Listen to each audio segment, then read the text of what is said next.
Bonjour et bienvenue sur le plateau de Bonjour chez vous. Nous continuons notre semaine et aujourd'hui nous parlons de la transformation. Te laisses-tu transformer par Christ? Ça fait beaucoup de T dans une même phrase, mais en tout cas c'est un thème intéressant.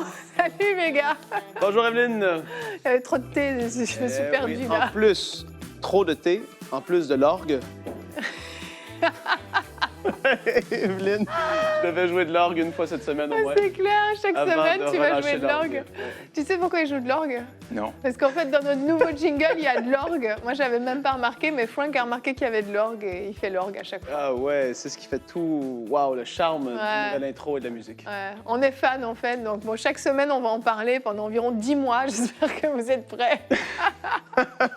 Sauf si on vit une transformation. Ah ouais, puisque on c'est verra. Notre thème du jour. Oui, c'est un beau thème. Lorsqu'on est de nouveau, lorsqu'on donne notre vie à Christ et lorsqu'on renonce à notre vie, on l'a vu dans l'émission d'hier, eh bien nous vivons une transformation et cette transformation, elle s'opère parfois de manière immédiate, radicale.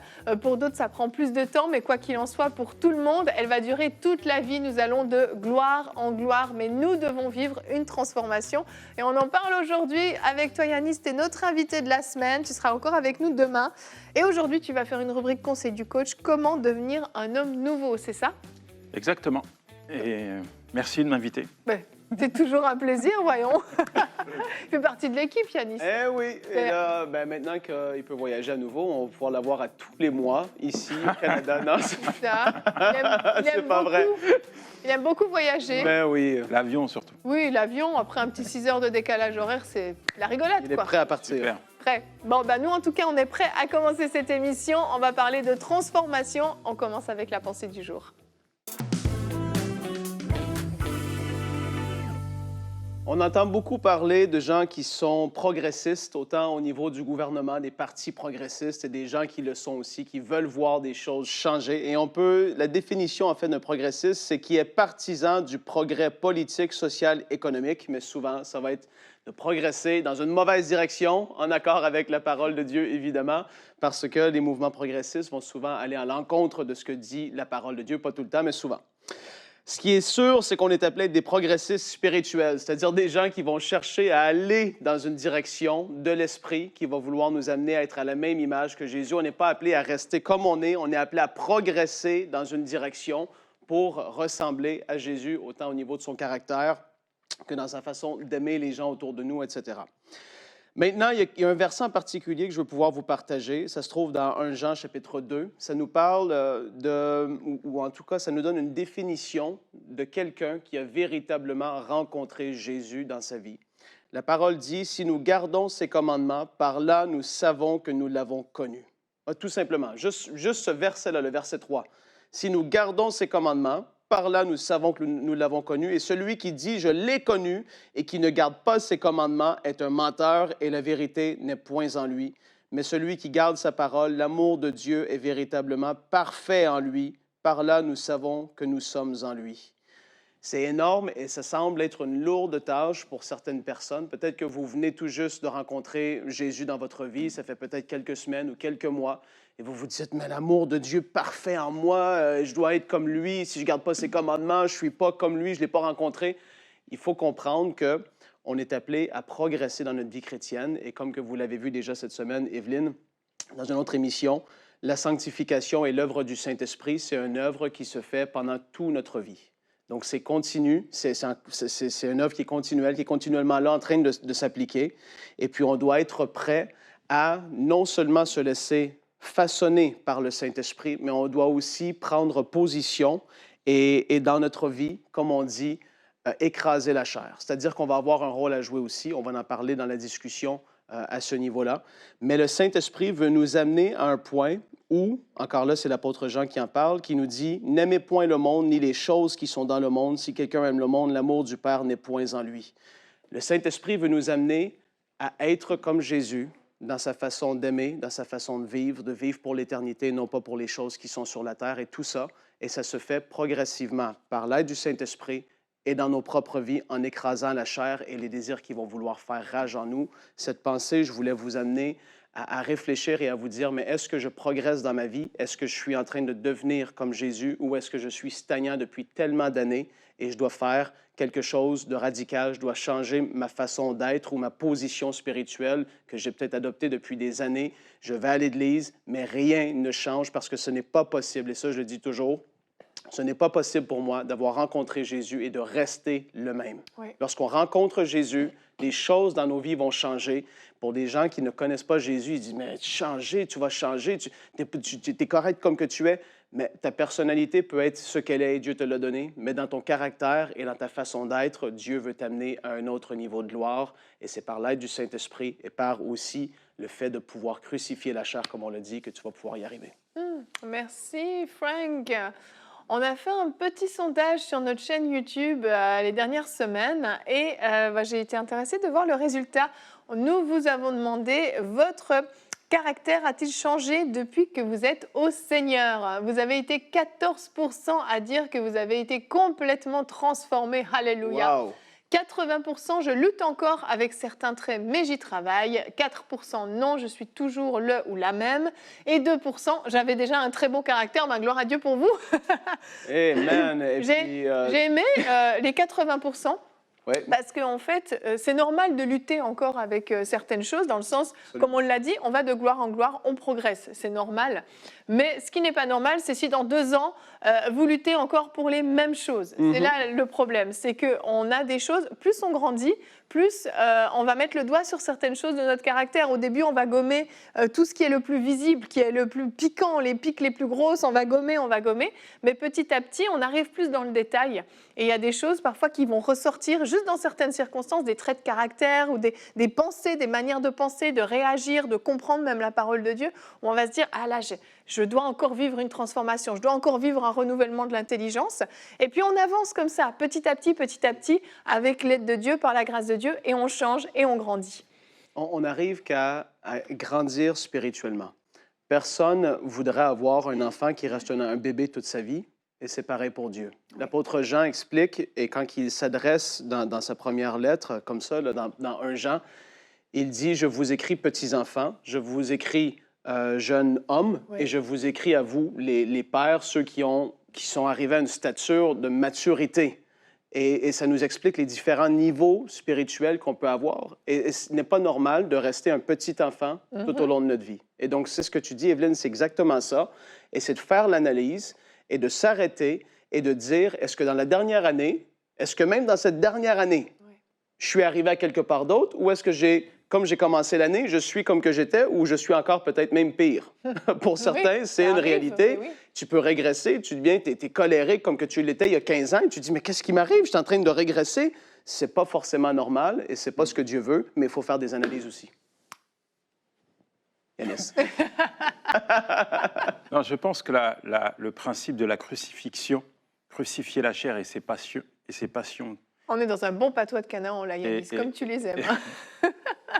je les affectionne, doit être précédé d'une reddition. Reddition. Je me rends, je m'abandonne, je m'en remets à toi parce que je ne peux pas lutter contre moi-même. Le moi gagne toujours. Oui, effectivement. Mes passions vont toujours gagner, vont toujours prendre le dessus. Je dois m'en remettre à toi. Et quand tu acceptes de passer par ce processus, eh ben, tu réalises que finalement, quand tu laisses Dieu faire, Jésus-Christ régner dans ton cœur et dans ton corps, eh ben, tu réagis plus face au péché. Oui. Un mort ne réagit plus. Il est crucifié avec lui. Voilà. J'ai une petite image beaucoup plus simple que peut-être ces mots que j'ai employés. Il y a un pigeon qui a fait des petits sur mon balcon. Ah oui, là, on est plus simple. Voilà. Et le petit, on lui a donné du lait, etc. Et puis, il grossissait, quoi. Et puis, sa mère est partie, et puis lui, il est resté sur le balcon. Et puis, il grossissait. Puis, à un moment donné, je me suis dit, mais il reste là, on lui donne à manger, mais c'est contre nature. Il n'est pas fait pour rester sur le balcon. Il est fait pour voler. Voilà. Alors, j'ai pris mon balai, je l'ai amené au bord du balcon, et je lui ai dit, maintenant, tu vas comprendre pourquoi tu as été créé. Et je l'ai poussé comme ça.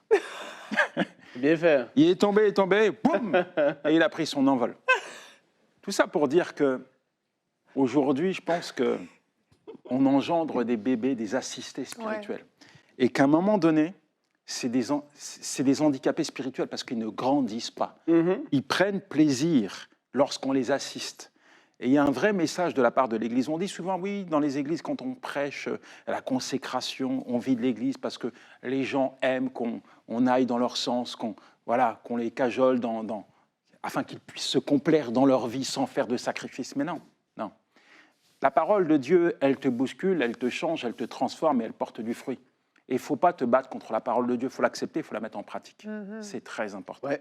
Et je crois qu'il y a tout un message, tout un enseignement que nous devons avoir pour que nos chrétiens réalisent que finalement, ça ne doit pas être des assistés spirituels. Ben, les apôtres le prêchaient de toute manière. Et quand tu regardes ce que Jacques a écrit, et même Pierre, il en parle, et Jean aussi, c'est que la parole, c'est ce miroir qui nous amène à voir notre vraie façon d'être, qui nous sommes réellement, mais pas forcément le mieux. Pas notre état que Dieu, possiblement, il est venu nous chercher. Moi, je me souviens, quand je me suis vraiment donné au Seigneur et que j'ai commencé à faire du ménage dans ma vie, il y a des choses que tout de suite, tu mets de côté, mais après ça, c'est à force de passer du temps avec le Seigneur et à force d'entendre des messages, à force d'écouter Bonjour chez vous, d'écouter telle émission ou votre pasteur ou peu importe, vous êtes amené à être transformé. Et c'est là qu'il faut prendre, comme Yanis a dit, c'est pas normal de se faire prendre par la main tout le long de notre vie. Et même c'est irritant pour les pasteurs, et les pasteurs disent « Amen ». Yes. Notre verset du jour aujourd'hui, qui est dans Éphésiens 4, au verset 21 et 22, nous dit « Puisque vous avez compris ce qu'est le Christ et qu'on vous a enseigné, à vous qui êtes chrétiens, donc là on est tous d'accord, on parle à nous, ce qui est conforme à la vérité qui est en Jésus. Cela consiste à vous débarrasser de votre ancienne manière de vivre, celle de l'homme que vous étiez autrefois. » Ce verset est tellement une richesse, chaque ligne on pourrait s'arrêter dessus, mais en gros ce verset nous explique que lorsqu'on est né de nouveau, lorsqu'on a reçu l'enseignement, lorsqu'on a reçu pleinement l'évangile, la vérité de l'évangile, on nous a enseigné. Et qu'est-ce qui se passe? On doit se débarrasser de notre ancienne manière de vivre. Peut-être que vous étiez colérique avant de connaître le Seigneur, peut-être que vous aviez tendance même à vous battre, à utiliser vos poings lorsque la colère montait. Eh bien aujourd'hui, ça c'est votre ancienne manière de vivre. Aujourd'hui, non pas par vos propres forces et vos propres efforts, mais parce que vous vous êtes abandonné à Christ, vous avez renoncé à votre vie, vous êtes crucifié avec Christ, comme Yanis le disait, eh bien cette colère s'en est allée. Et aujourd'hui, vous avez la possibilité d'être un homme ou une femme libre de la colère. Et c'est valable en fait pour différents traits de caractère, différents péchés même qu'on pratiquait avant. La transformation s'opère à tous les niveaux. Et elle ne va pas demander un effort surhumain. Le monde va nous enseigner à toujours lutter contre nous-mêmes et puis à changer notre pensée par des pensées positives, etc. Bien sûr, il y a un effort à faire. L'effort, c'est de s'abandonner. C'est ça l'effort à faire, c'est de dire « Seigneur, je n'arrive pas à changer, je veux être transformé, mais je n'en suis pas capable. Seigneur, fais-le. Voici l'effort que je fais, c'est de venir complètement m'abandonner au pied de la croix, puis dire, j'ai besoin que tu me transformes. Et Dieu va opérer le changement parce qu'on ne résiste pas, on ne lutte pas. » C'est ce que j'ai fait avec la bouteille, avec l'alcool. Moi, j'étais un alcoolique profond. Et puis à un moment donné, j'ai réalisé, c'est pas la peine de lutter contre cet alcoolisme, parce que l'alcool est toujours plus fort que moi. Dès que je vois un verre, je tremble. À un moment donné, je suis non. Je m'abandonne, je change de combat, je change de position, je me tourne vers le Seigneur. Wow. Je ne combats plus contre ma chair, je ne combats plus contre cette tentation, ces désirs. Je veux juste rester blotti dans les mains de Dieu. Et j'ai réalisé que finalement, chaque combat que j'engageais avec ma chair contre l'alcool, contre la tentation, faillite, défaite. Amen. Donc, je ne suis pas plus fort que l'alcool, je vais en Christ. Je suis mort au monde et je vis pour lui. Et ça a été complètement fini. Résultat, je suis toujours ivre. Du Saint-Esprit. L'ivresse du Saint-Esprit. Waouh, beau témoignage et c'est hyper parlant, c'est exactement ça, c'est exactement ça. Et on va rester avec toi Yanis parce qu'on va enchaîner avec notre rubrique Conseil du coach. Bon, hier tu étais expert, aujourd'hui tu es coach. Tu as multiples casquettes et aujourd'hui, cher coach, tu vas nous dire comment devenir un homme nouveau. On a commencé un petit peu à effleurer le sujet dans la discussion, mais je te laisse la parole. Ce matin, je me suis regardé dans la glace, j'ai dit waouh, qu'est-ce que je suis beau. Waouh, je ne me reconnais pas. Quelle beauté, quelle splendeur, quelle grâce. Non, je rigole parce que j'en rigole aujourd'hui parce que hier, je me trouvais laid. mais vraiment laid. J'étais pas beau. Pas beau physiquement, pas beau dans ma vie, pas beau dans mon attitude, pas beau dans mes paroles, pas beau dans ma gestuelle. Bref, il n'y avait rien qui m'attirait chez moi. Je ne m'appréciais pas. Et puis maintenant, je peux me regarder dans la glace. En fait, je vois l'œuvre que Dieu accomplit. Wow. Parce que c'est important de comprendre que cette œuvre, c'est Dieu qui l'accomplit. Ouais. Parfois, on ne réalise pas à quel point Dieu opère un changement, une transformation dans notre vie. Et quoi de mieux que de voir une personne venir attester qu'il y a quelque chose chez toi qui est différent. J'étais en prison, il y a un gars que j'ai rencontré, à qui j'avais vendu de la drogue auparavant. Et quand il m'a vu, il pensait que j'étais incarcéré et il est venu me voir pour me demander si j'avais de la drogue. Et je lui ai expliqué que non, que j'étais l'invité du jour. Il était surpris de me voir en prison, surpris que je sois le prédicateur de l'Évangile. Il n'y croyait pas. Pourtant, il a entendu mon témoignage. J'ai raconté combien Dieu avait été grand, combien ma vie avait été laide, mais combien aujourd'hui ma vie était belle en Christ. Et à la fin, il est venu confier sa vie à Jésus-Christ. Wow. Si quelqu'un est en Christ, c'est une nouvelle créature. Les choses anciennes sont passées. Voici, toutes choses sont devenues nouvelles. Alors, quand on parle de sanctification, il y a deux types de sanctification. Il y a la sanctification de position, l'œuvre que Christ accomplit dans nos vies. Nous sommes des nouvelles créatures. Nous sommes héritiers, co-héritiers du royaume de Dieu en Christ. Et puis, il y a la sanctification dite pratique. C'est ce qu'on va voir dans Jean 3, versets 5 à 6, où il est question d'une nouvelle naissance. Le miracle de la nouvelle naissance. Dieu fait toutes choses à partir de rien. Dieu apporte la vie dans nos corps qui sont morts, dans notre chair. Et c'est une œuvre nouvelle que le Saint-Esprit opère en nous, au travers de nos vies. Il faut savoir que lorsque nous acceptons Jésus-Christ, Jésus-Christ ne nous laisse pas en l'état. J'aime à dire que les mains de Dieu sont une usine de recyclage. C'est vrai, quoi. Quand on voit comment Dieu retape, comment Dieu requinque, comment Dieu reconstruit, rebâtit des vies en ruine, comment Dieu polit, façonne et transforme une vie. Waouh! Mais en fait, cette transformation, elle commence à l'intérieur et elle se reflète à l'extérieur. Je pense à Paul, ce persécuteur de l'Église, qui un jour rencontre là sur le chemin de Damas Jésus-Christ dans toute sa gloire. Et de persécuteur, après, on va le voir, il va devenir l'apôtre de la grâce. Une transformation, un changement, une révolution, une métamorphose. Moi, j'aimais bien Goldorak quand j'étais jeune. Métamorphose. Tout à coup, c'était le prince de Fort, monté dans son robot, là, et puis il allait combattre pour défendre la terre. Les jeunes ne comprennent pas du tout de quoi tu parles. Bon, alors peut-être une autre image plus simple, parce que c'est quand même pas du patois de Canaan, Goldorak. Cette vulgaire chenille qui se métamorphose en un beau papillon. Bah, avant de donner ta vie à Jésus-Christ, t'es une vulgaire chenille, une limace là qui rampe par terre. Et puis, quand tu donnes ta vie à Jésus-Christ, eh bien, tu rentres dans un processus de transformation. La nouvelle naissance, c'est un processus. C'est comme la cristallisation. Le papillon, la chenille va devenir un papillon. Il y a un temps pour ça. Mais pendant ce temps, le Saint-Esprit va littéralement révolutionner ta vie.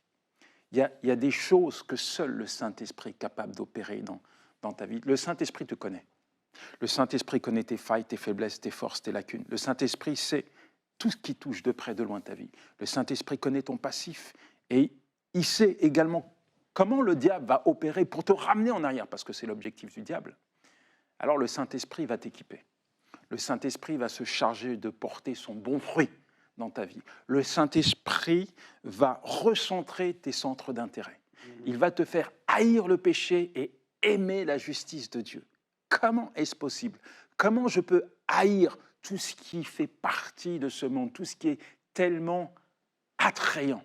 C'est possible. Il y a des gens qui sont en train de nous regarder et qui se disent mais comment je peux faire pour vivre une vie qui plaît à Dieu? C'est une bonne question. Comment? En fait, c'est pas toi, c'est le Saint-Esprit. Comme je l'ai dit en introduction, à partir du moment où tu laisses le Saint-Esprit prendre sa place, alors tu vois le Saint-Esprit venir envahir ta vie.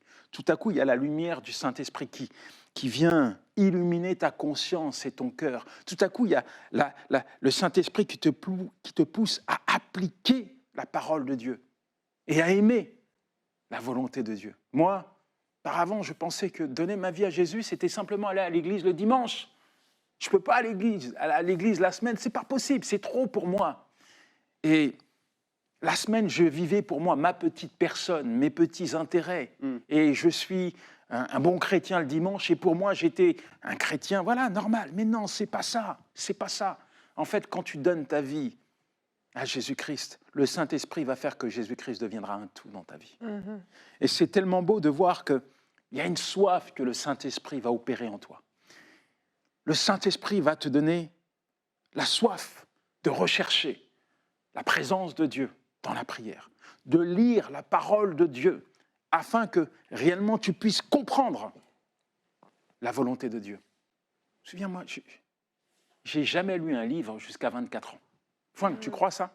Je n'ai jamais lu un livre jusqu'à 24 ans. Le premier livre que j'ai lu, c'est la Bible. Wow. Mais j'avais une soif. Je pouvais toujours boire.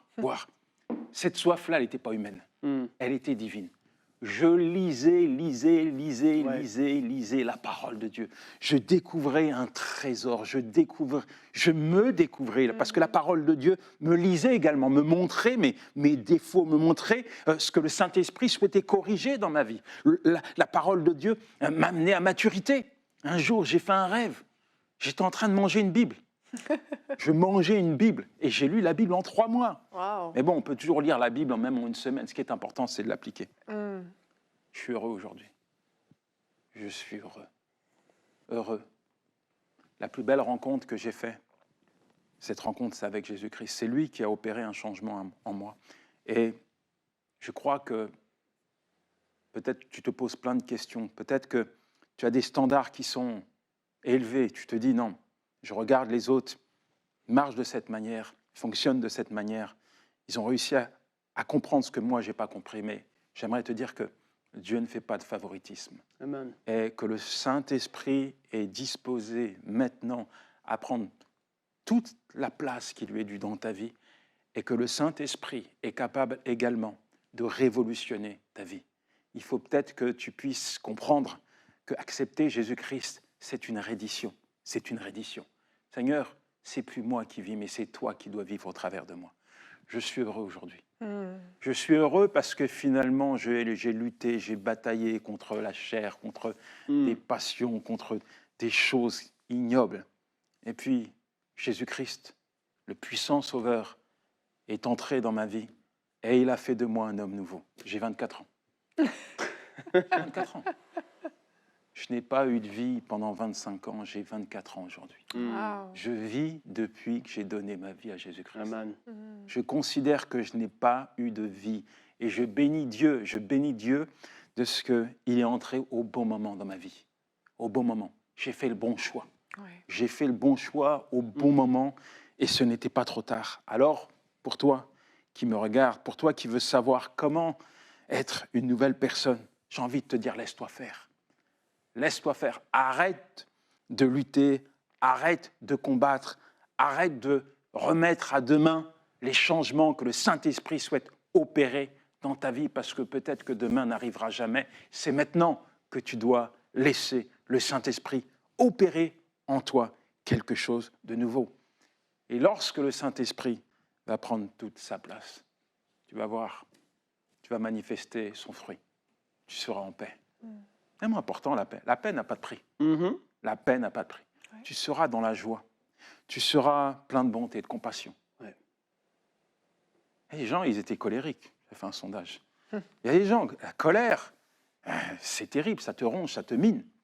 Et il y a des gens qui luttent encore avec la colère. Mais où est Dieu dans tout ça? Où est Dieu? Où est la place de Dieu? Lorsque le Saint-Esprit prend toute ta place, alors tu bannis la colère, manifeste de l'amour, de la compassion, de l'empathie. Tu cherches avant tout à mettre en avant les intérêts de Dieu. Tu aimes ton prochain. Tu aimes ton prochain. Moi, je le dis sans gêne. J'ai grandi dans un quartier où tout ce qui n'était pas de ma couleur me faisait peur. je ne côtoyais pas des gens qui n'étaient pas basanés comme moi. Parce que les seuls blancs que je côtoyais, c'étaient les policiers. Et lorsque j'étais confronté à eux, ils me mettaient en cage au commissariat. Et j'avais un sentiment qui n'était pas bon vis-à-vis des personnes qui étaient blanches. Aujourd'hui, je les aime. Je t'aime, mon frère. Alléluia. Je peux le dire. Et si je t'aime, c'est parce que Dieu a changé mon cœur. Et quand Dieu change ton cœur, ton regard change.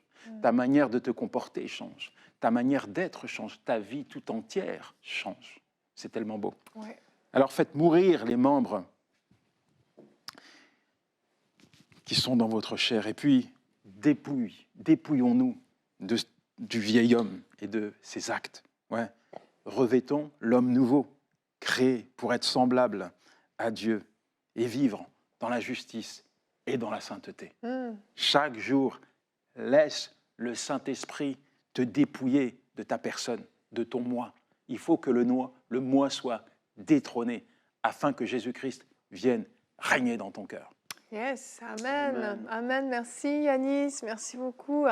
Finalement, ça rejoint beaucoup ce qu'on disait hier par rapport au renoncement.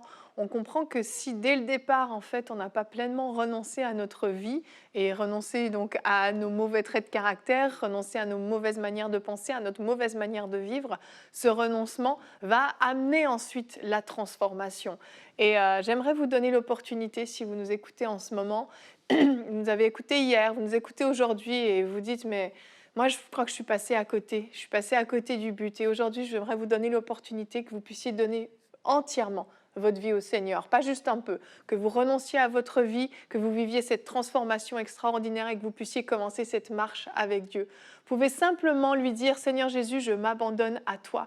Je te donne absolument toute ma vie. Je renonce à tout ce que j'ai gardé pendant des années. Je renonce à tous mes rêves, à tous mes projets, à tout ce qui ne vient pas de toi et je te donne entièrement ma vie. Seigneur Jésus, viens transformer mon cœur. Viens faire cette œuvre en moi. Je veux être un homme nouveau. Je veux être une femme nouvelle. Transforme ma vie. Je te demande pardon pour tout ce que j'ai fait qui ne t'a pas glorifié, tout ce que j'ai fait qui ne t'a pas plu, Seigneur. Et à partir d'aujourd'hui, je choisis de marcher dans cette nouvelle vie que tu m'as donnée et de marcher en accord avec ta parole.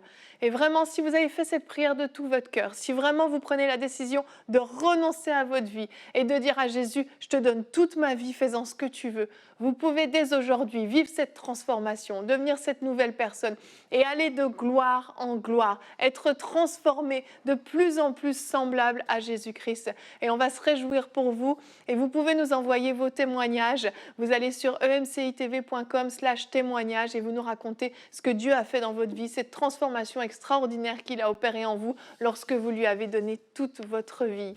Merci messieurs pour cette belle émission. On se retrouve demain. Yanis, tu seras encore avec nous, dernière journée de la semaine pour toi avec nous. Ce que l'œuvre de la croix implique dans ta vie. Une émission qui va nous parler du tout est accompli. Et donc Yanis, tu seras avec nous.